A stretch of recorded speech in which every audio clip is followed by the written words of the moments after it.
Bayangkan, hanya dalam waktu 40 tahun, sebuah negara yang dulu miskin, tertinggal, dan hancur oleh perang, kini menjadi salah satu kekuatan ekonomi terbesar di dunia. Dari jalanan berdebu dan desa terpencil, kini Cina memiliki kota futuristik, jaringan kereta tercepat di dunia, dan ratusan perusahaan teknologi global. Negara yang dulu dikenal dengan pabrik murah, kini memimpin di bidang AI, energi nuklir, kendaraan listrik, dan eksplorasi ruang angkasa. Tapi, bagaimana ini bisa terjadi? Apa rahasia sebenarnya di balik kebangkitan Cina yang begitu cepat dan masif? Inilah kisah tentang bagaimana naga tidur akhirnya bangkit dan mengguncang dunia. Sebelum abad ke-20, Cina dikenal sebagai salah satu peradaban tertua dan terkuat di Asia.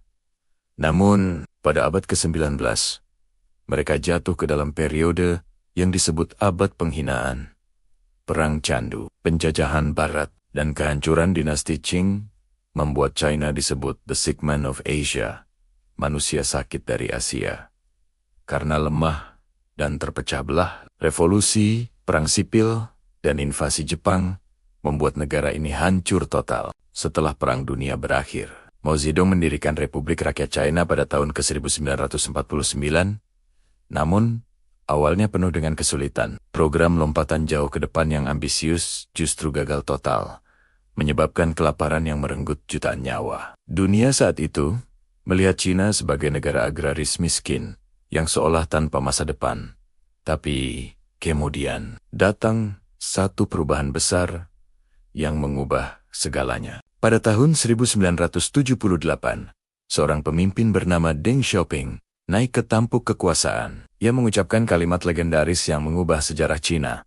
Tidak peduli kucing itu hitam atau putih, yang penting dia bisa menangkap tikus.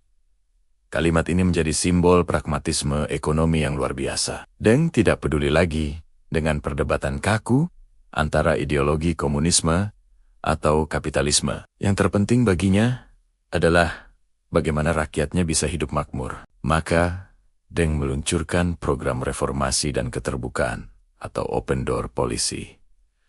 Ia membuka Cina ke dunia luar. Kawasan seperti Shenzhen, yang dulunya hanya desa nelayan kecil, diubah menjadi zona ekonomi khusus, tempat perusahaan asing diizinkan berinvestasi dengan bebas. Dari sinilah mesin ekonomi China mulai menyala. Pabrik-pabrik asing masuk, memanfaatkan tenaga kerja yang melimpah dan murah, dan ekspor pun meledak. Hanya dalam 20 tahun, China bertransformasi dari negara pertanian menjadi raksasa manufaktur dunia. Pada awalnya produk made in China sering dianggap murah dan berkualitas rendah. Mungkin kita semua ingat era itu, tapi pandangan itu sudah usang. China bukan lagi sekadar peniru. Mereka kini adalah pencipta. Perusahaan seperti Huawei, Xiaomi, BYD, G, dan Tencent telah menjadi simbol inovasi global. Mereka memimpin dalam teknologi 5G, drone, dan mobil listrik. Bahkan di bidang kecerdasan buatan atau AI, banyak ahli yang menyebut Cina sudah mulai menyalip negara-negara barat. Bagaimana mereka melakukannya? Pemerintah menginvestasikan triliunan yuan untuk riset dan pendidikan. Visi mereka sangat jelas. Pada tahun 2049, tepat 100 tahun berdirinya Republik Rakyat China, mereka ingin menjadi negara terkuat di dunia. Ini bukan sekadar ambisi kosong, tapi sebuah strategi jangka panjang yang dijalankan dengan disiplin yang sangat tinggi. Hasilnya, dalam waktu kurang dari 20 tahun, China membangun infrastruktur yang mencengangkan. Mereka membangun jaringan kereta cepat terpanjang di dunia, yang membentang lebih dari 40.000 kilometer. Mereka membangun jembatan laut terpanjang di dunia, Hong Kong-Zhuhai-Macau Bridge, yang megah. Mereka membangun bandara raksasa futuristik seperti Beijing Daxing International. Kota-kota seperti Shenzhen, Shanghai, dan Beijing berubah menjadi simbol masa depan. Di sana, teknologi pembayaran digital sudah hampir sepenuhnya menggantikan uang tunai. Semua transaksi dilakukan hanya dengan memindai QR Code.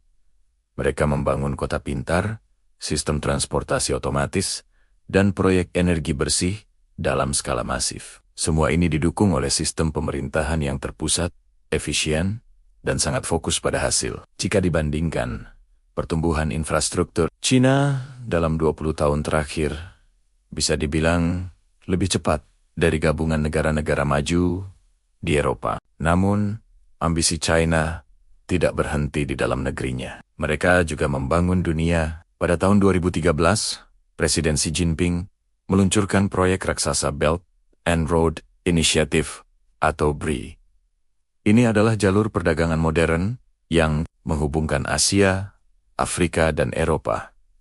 Melalui proyek ini, China membangun pelabuhan, jalan raya, dan jalur kereta api di lebih dari 60 negara. Tujuannya sederhana, namun sangat dalam. Mengembalikan kejayaan, jalur sutra kuno, dan memperluas pengaruh ekonomi globalnya. Proyek ini memang tidak lepas dari kritik. Banyak yang menyebutnya sebagai bentuk kolonialisme ekonomi modern. Namun bagi China, ini adalah diplomasi bisnis. Dengan cara ini, mereka bukan hanya memimpin ekonomi, tapi juga secara perlahan mendefinisikan ulang tatanan dunia baru. Sekarang, mari kita bicara tentang masa depan. China kini memimpin dalam bidang AI, robotika, energi surya, dan eksplorasi ruang angkasa. Mereka bahkan berhasil mengirim pesawat luar angkasa ke sisi jauh bulan, sesuatu yang belum pernah dilakukan oleh negara lain sebelumnya. Di bidang AI, mereka memiliki sistem pengawasan canggih dengan jutaan kamera pintar yang memicu kontroversi tentang privasi dan kontrol. Apakah kemajuan teknologi ini berarti pengawasan total terhadap warganya? Ini adalah pertanyaan besar yang masih diperdebatkan. Meski begitu, satu hal yang tidak bisa disangkal, China sudah berada di garis depan revolusi industri keempat. Mereka memegang peran yang sangat penting dalam masa depan teknologi global. Tentu saja, tidak semua hal berjalan sempurna. Di balik kemajuan pesat itu, ada juga sisi gelapnya. Kesenjangan sosial yang besar antara penduduk kota dan desa masih menjadi masalah. Kebebasan berpendapat dibatasi, dan masalah lingkungan akibat industrialisasi yang terlalu cepat juga menjadi tantangan besar. Dunia juga sering menyoroti China terkait isu peretasan, hak cipta, dan ekspansi militernya di Laut Cina Selatan. Namun, justru karena semua kompleksitas inilah, China sering disebut the sleeping dragon, naga yang tidur. Mereka bergerak perlahan, tapi pasti. Dan ketika mereka benar-benar bangun, dunia akan bergetar. China telah belajar dari masa lalunya yang kelam. Mereka tidak ingin lagi dijajah, melainkan menjadi pihak yang menentukan arah sejarah dunia. Presiden Xi Jinping memperkenalkan sebuah konsep yang disebut Chinese Dream, atau impian China. Ini adalah impian kolektif bangsa Cina untuk menjadi negara yang kuat, makmur, dan disegani oleh dunia. Target mereka sangat jelas dan terukur. Pada tahun 2035, Cina bertujuan menjadi negara berteknologi maju, dan pada tahun 2049 menjadi kekuatan dunia yang sejati. Semua kebijakan, dari pendidikan, riset, militer, hingga ekonomi, diarahkan untuk mencapai tujuan besar ini. Tidak ada yang kebetulan. Semuanya dirancang dalam sebuah rencana 100 tahun yang sangat terukur. China kini bukan hanya sekadar negara besar, tapi sebuah peradaban yang sedang menulis ulang masa depan dunia. Dari kemiskinan dan kehancuran, mereka bangkit dengan visi, kerja keras, dan disiplin kolektif yang luar biasa. Mereka menunjukkan kepada dunia bahwa perubahan besar tidak lahir dari keajaiban, tapi dari perencanaan jangka panjang dan kepercayaan pada kekuatan diri sendiri. Dunia boleh mengkritik, tapi tak bisa mengabaikan fakta ini.